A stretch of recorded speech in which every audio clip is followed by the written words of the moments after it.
Good morning, site. It's Friday. Welcome to the last day of the 2021 Virtual Investment and Infrastructure Expo. My name is Chris Davis, your Government Affairs Director here at site, and we have one more dynamic project to share with you today, one that will create substantial jobs and bid opportunities for our members right here in St. Charles. Before we get to that presentation, we could not have done this without our sponsors. Thank you to our presentation sponsor, Fabic Cat.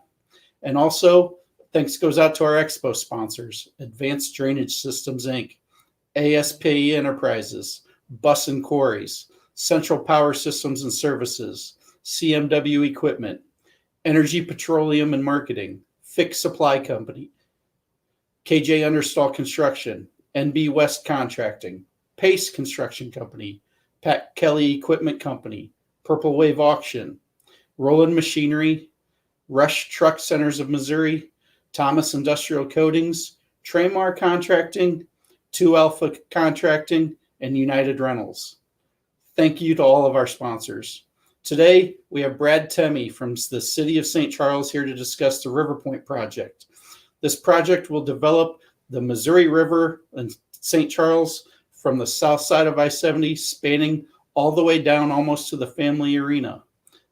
If you thought the streets of St. Charles was nice, this is going to add abundant entertainment, living, and athletic opportunities in downtown St. Charles. Thank you again for attending, and here is the message from our presenting sponsor, Fabic Cat.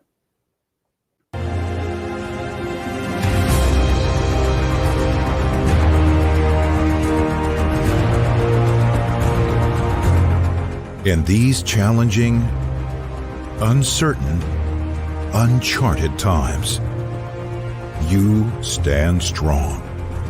No matter the conditions you face, you get the job done. You are the backbone of our communities. You are the hardworking men and women that continue to build. We're honored to call you our customers and our employees. We thank you for the work you've done and the work you continue to do. Together, we'll get through this.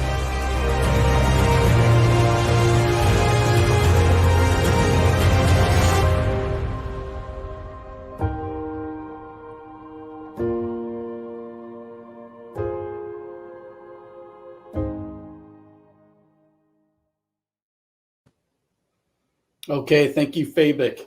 Now I want to welcome in our speaker, Brad Temme, Director of Engineering for the City of St. Charles. Good morning, Brad. How are you doing today? Doing well. Thanks for having me, Chris. Of course, absolutely. Happy Friday. We're looking forward to hearing about this exciting project, and I'm going to turn the floor over to you. But real quick before I do, if anybody has any questions, they can enter them into the chat box on the side of the stream, and/or they can email Leah at sitestl.org. Brad, the floor is yours. All right. Thank you, sir. Yeah, so Brad Temme, City of St. Charles, Director of Engineering. Those of you who may not know a lot about St. Charles or are not from the area, we are a city of about 70,000 individuals. We are pretty well landlocked in our size. Our boundaries are set. And we're kind of in the phase where we're seeing redevelopment start to occur. We've seen a lot of growth in residential through the last couple of years. The market is very strong. And, we've had some great developments take root, like the streets of St. Charles here on our riverfront. And we've been working for a number of years to really unlock the potential of our riverfront. River Point, as our new mayor, Dan, has named this project, is a piece of that. So I'm going to jump right into the presentation here. A lot of this material we put together to go talk to the stakeholders that we really needed to engage with and kind of overcome a lot of the issues that were locking this site for development for ever. It's been a difficult place to develop for a long time. And we've been able to get to that point. 2021 is going to be a year of construction, and it's going to be a great addition to the city of St. Charles. So when we started meeting with people, we really needed to convey the vision. What do we want the riverfront of St. Charles to look like, and why is this important to St. Charles? Everyone knows the Streets of St. Charles is a great development, the benefits of it, but why this area? So this area in particular is bounded by an island, Bangor Island. We have Streets of St. Charles just west of this area on the northern side. We have Ameristar Casino just north of I-70, which is the #1 most visited place, I think, in the state. We have the Family Arena on the southern end of this. Brett, I'm really sorry to interrupt. Yes. Your presentation. Yes. Your presentation to share. Oh, are you not seeing it? I'm sorry, sir. I thought I was sharing it already. It was shared, and then right as you started, it went away. Sorry, Okay. My bad. I'm sorry. Yeah. Let's see here.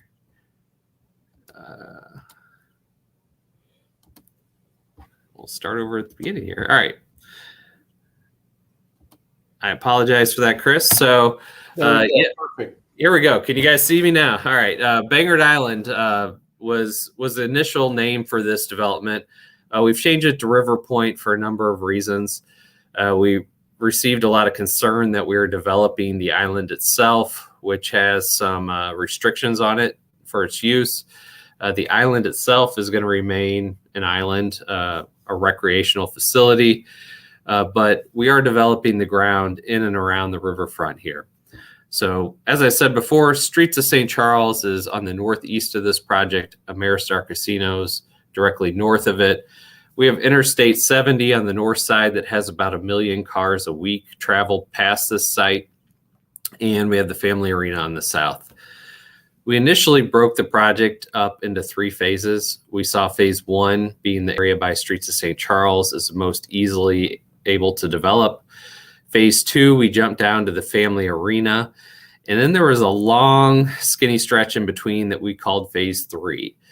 We ended up, in reality, the way it's going to roll out, phases 1 and 3 will be at the same time. So we're working on both of these phases at the same time.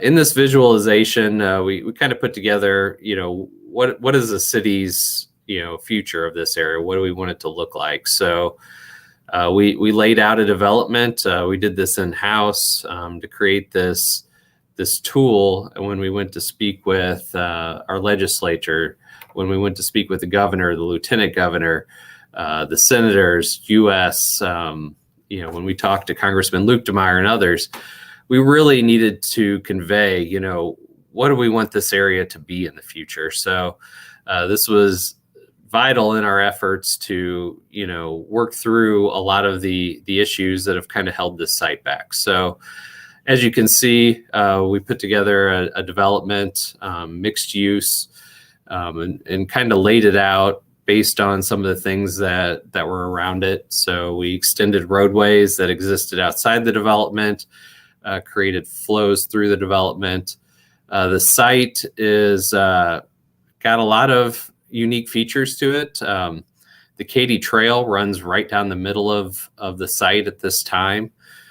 Working with state parks officials, we were able to move the Katy Trail. So in this video, it's shown going right through the middle of the site. Will not be that way in actuality. It will be put along the waterfront as was shown here in this. So the Katy Trail will run alongside the top of a wall, which will give it, it will be outside of any vehicular crossings that may have been within the development, which is what state parks wanted. It also helps us maximize the land use of the area. So we're able to kind of focus on the building sites themselves. The phase 2 area, as we initially called it, is down by the Family Arena. This is a larger site. It's about 60 acres of development potential. This was initially we thought would be larger users, larger office, that sort of thing. We haven't quite gotten to the point where we figured out, what may ultimately go on phase two. There's definitely strong market demand for multifamily residential right now. We hope to see increased demand for office and other retail use in the future. So we're still kind of working through what phase two may become in the future. But this is a large piece of ground at the southern end of it, right next to the family arena. This site actually affronts the river, so it is actually on the riverfront itself. This site or this area is probably the easiest to develop. It does not have the Katy Trail running right through the middle of it. It's already been routed around it when they built the family arena, and it's outside of wetlands, which have become a big part of what we've been working on this project. So this portion of the project was we put it as phase two, even though it wasn't exactly linear going north to south, because we saw the potential of easy development there. So why was this project important to St. Charles? We estimated that this project would create $1.5 billion in construction, in sales, and development for the area. We anticipate 4,000 new jobs from this. Those were numbers that were projected back when we started this 10 years ago. I will tell you, more recently, as we worked through the first phase of this project, which was the initial 15 acres of it, we're seeing numbers on that phase alone of 2,500 jobs, and we're excited, for what this may mean for St. Charles and the whole state. This is a quarter of the city's riverfront. If Main Street is a quarter north of I-70, this is the quarter south of I-70. It's 1.6 miles long.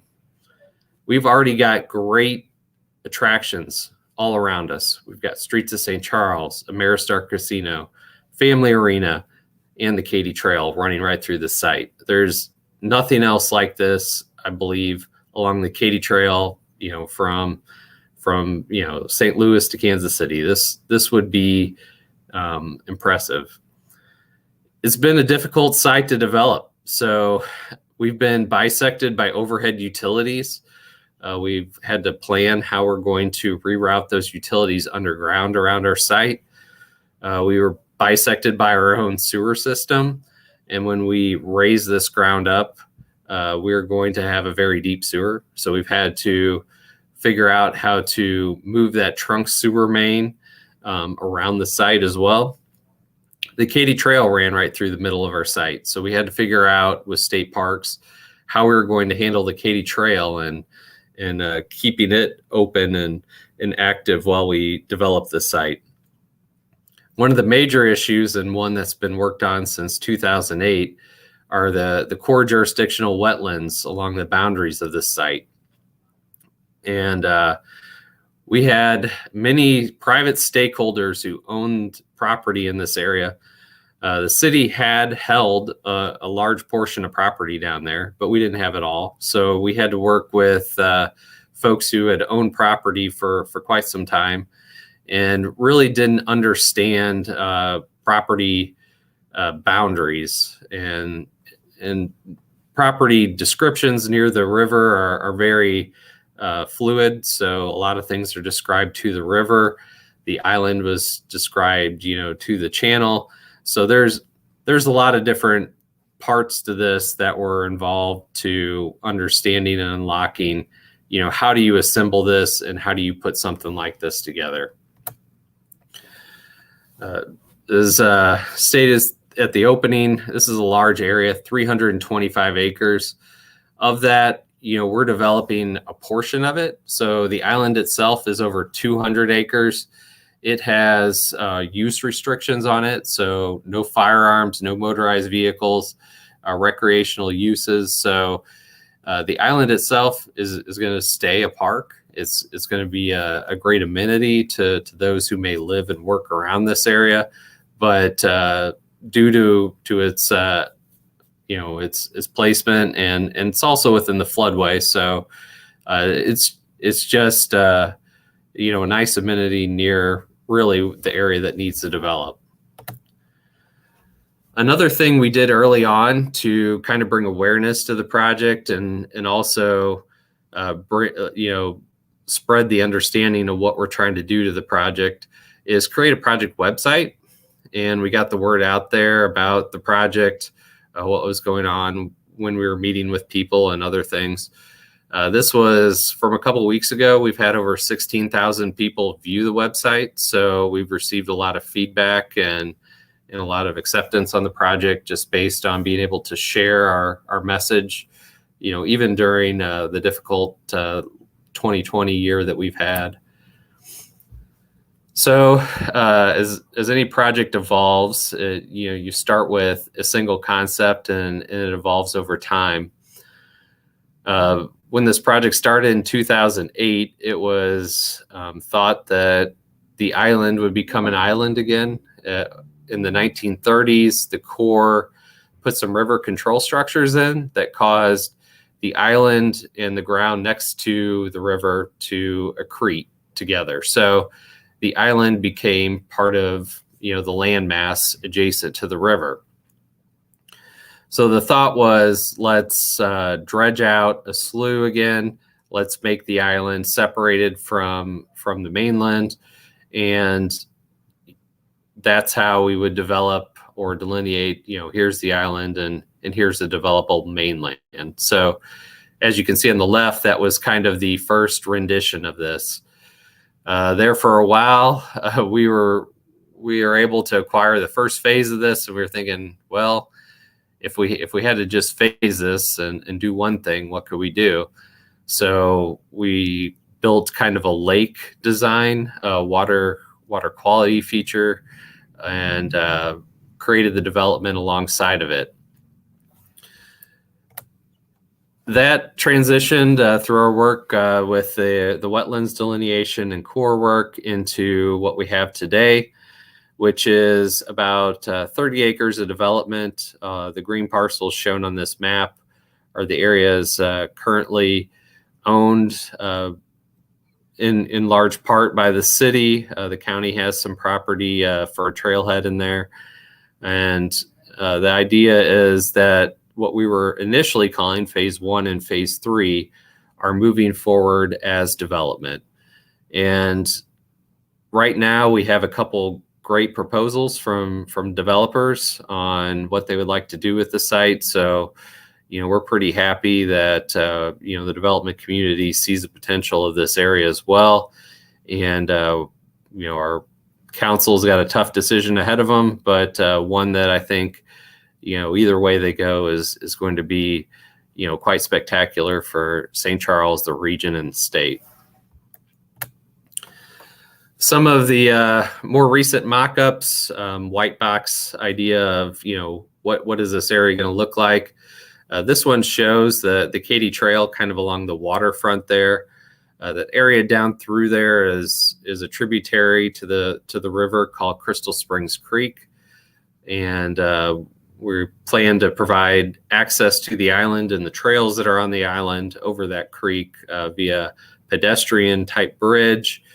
We're going to have a wall kind of along the development side of this property and the Katy Trail above it, with kind of a boardwalk separated from the Katy Trail to give both the people who are walking and at the development a chance to kind of connect with the area, as well as give the Katy Trail its own passage through the area. Here's another spot that we designed in the project. It was an overview or walkover, so the folks who are in the development can cross over the Katy Trail and also interact with some of the development features of the island itself. So as I said, this has been a long process. This has been something that we've been working on for a long time. In 2008, the city cost shared with the Corps of Engineers, St. Louis District. They created a physical model of the entire river and what the project may mean to flows in the river. In 2011, they finished that modeling and wrote a report. We transitioned that program into a Kansas City program, and the way these district boundaries are set up with the Corps of Engineers is quite interesting. So the river itself is the Kansas City's jurisdiction. The St. Louis Corps has jurisdiction for anything that flows into that in this area. So it's kind of a juggling between the two. Kansas City put this into a project that was targeted for pallid sturgeon called the Missouri River Recovery Program. As we were working through that project, Kansas City was ready to start construction of the slough that we showed in the initial slides. And as part of that, the city had to become the landowner of the island to be able to give them the easements necessary to do that. So in 2014, the city bought the island from the Missouri Department of Conservation. In October 2016, the Kansas City Corps decided that side channel chutes were no longer good for pallid sturgeon, that they wanted to create shallow water habitat in the middle of a river instead of in these chute areas. So we were back to the drawing board in October 2016 of, how do we get this thing rolling with the Corps? In November 2016, the St. Louis Corps recommended an 1135 program, which is more broad habitat restoration for a number of species. In January of the next year, we submitted a funding application for them to do that. In March, the other Corps, Kansas City Corps, blocked the request for that we had worked on with St. Louis. We had a presidential visit at that time in November 2017.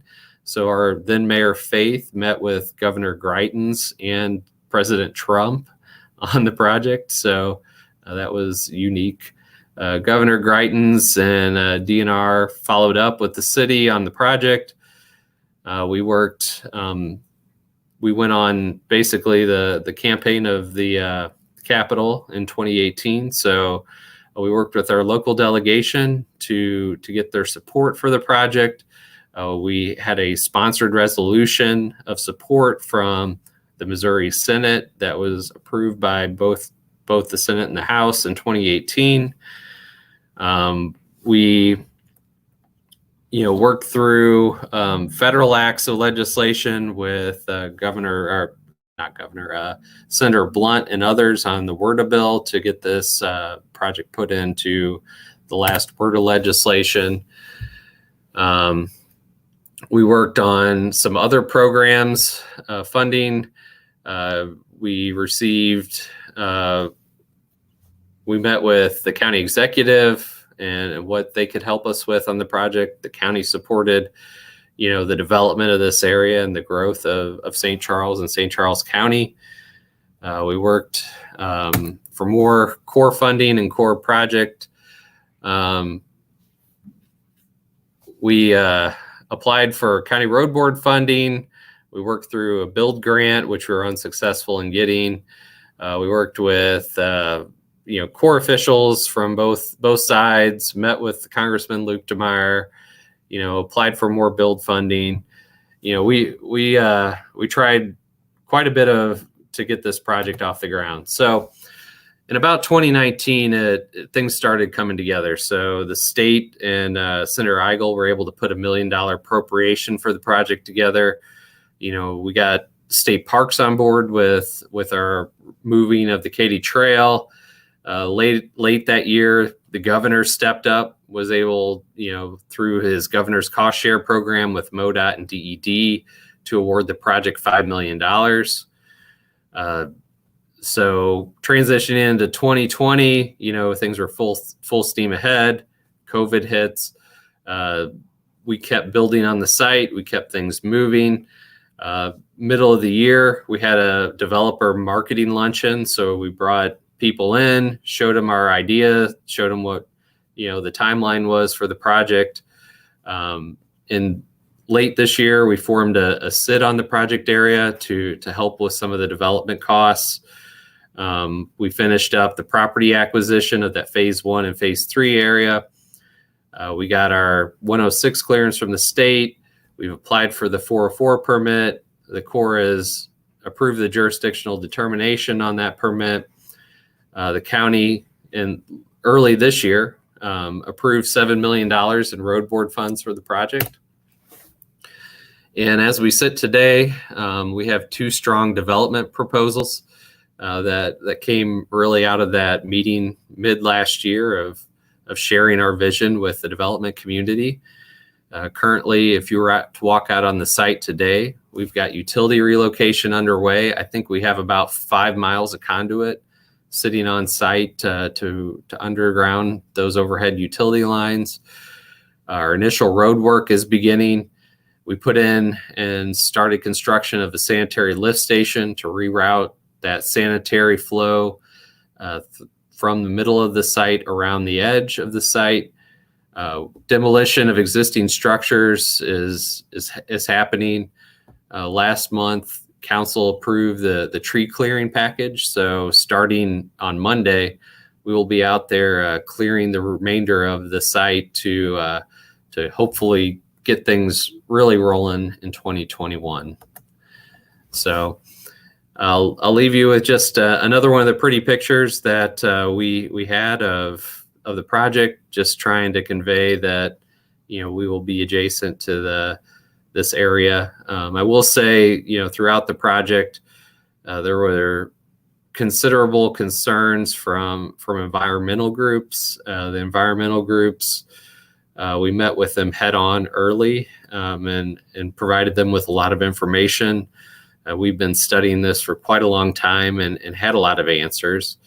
Unfortunately, it seems like even though we had a lot of the information that they needed to understand the project, it seems like they didn't want to understand the project. So, luckily, by following the steps and procedures of the Corps of Engineers and others, we're gonna make it through this process, and we've done it in a environmentally sensitive way that also helps bring significant development to our city. So, with that, Chris, I don't know if there are any questions about our project or the presentation I just made.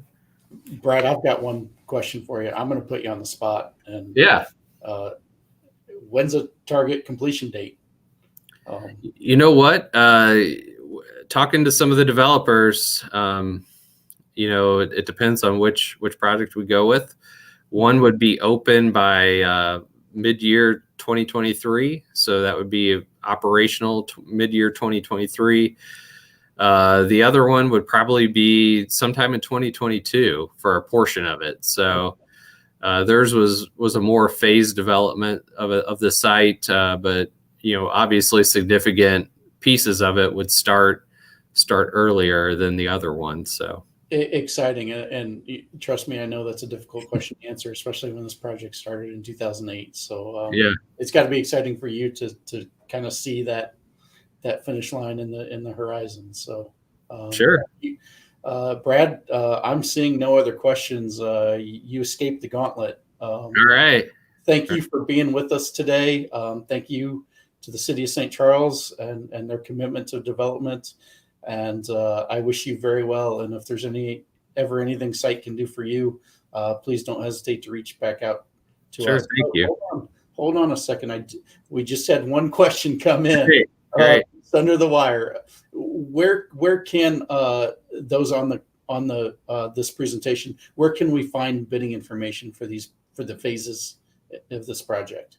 Sure. Yeah. So the city advertises it on our website, stcharlescitymo.gov. We also put it out in the Business Journal And then, our project website is always up to date, kind of on what the timeframes are of, things coming out. So you can either type in BangardIsland.com, which was our initial site, or riverpoint-stc.com is the new website for Riverpoint.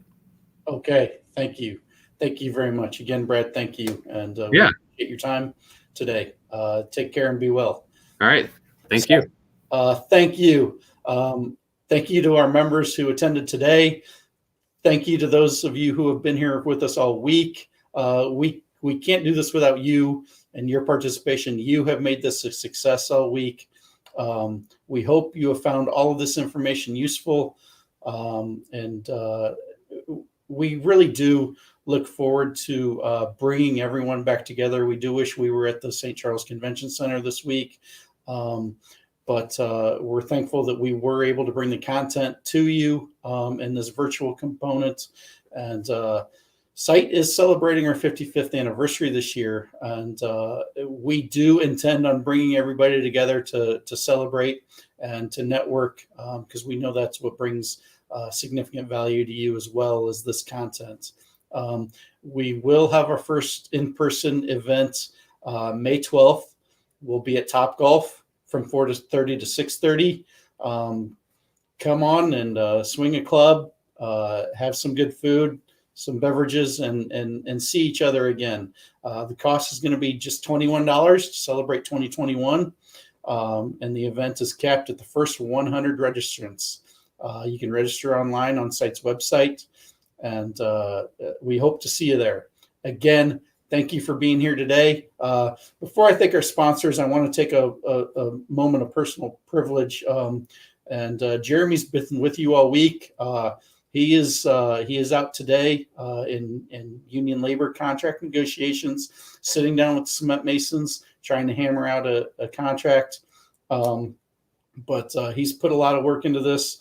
And we want to thank our board, your board of directors, for having the foresight back in November to make this a virtual event and enable us, your staff, to put together this event all week, to get the content to you and make sure that it was done in a professional manner.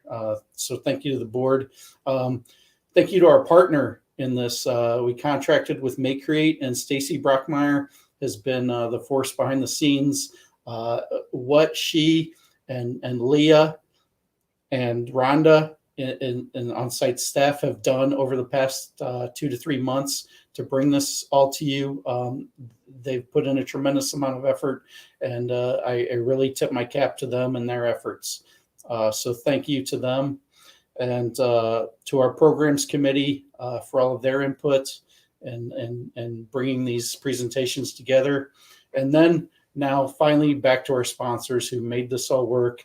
Our presentation sponsor again, Fabic Cat, and all of our expo sponsors again, Advanced Drainage Systems Inc., ASP Enterprises, Bus and Quarries, Central Power Systems and Services, CMW Equipment, Energy Petroleum and Marketing, Fixed Supply Services, KJ Enerstall Construction, NB West Contracting, Pace Construction, Pat Kelly Equipment Company, Purple Wave Auction, Roland Machinery Company, Rush Truck Centers of Missouri, Thomas Industrial Coatings, Traymar Contracting, 2 Alpha Contracting, and United Rentals. Once again, these presentations are on our website, or you can Google Site Improvement Association on YouTube. Thank you to you, your membership, and your participation in your association. Have a great weekend, everybody. Enjoy your Friday.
In these challenging, uncertain, uncharted times, you stand strong. No matter the conditions you face, you get the job done. You are the backbone of our communities. You are the hardworking men and women that continue to build. We're honored to call you our customers and our employees. We thank you for the work you've done and the work you continue to do. Together, we'll get through this.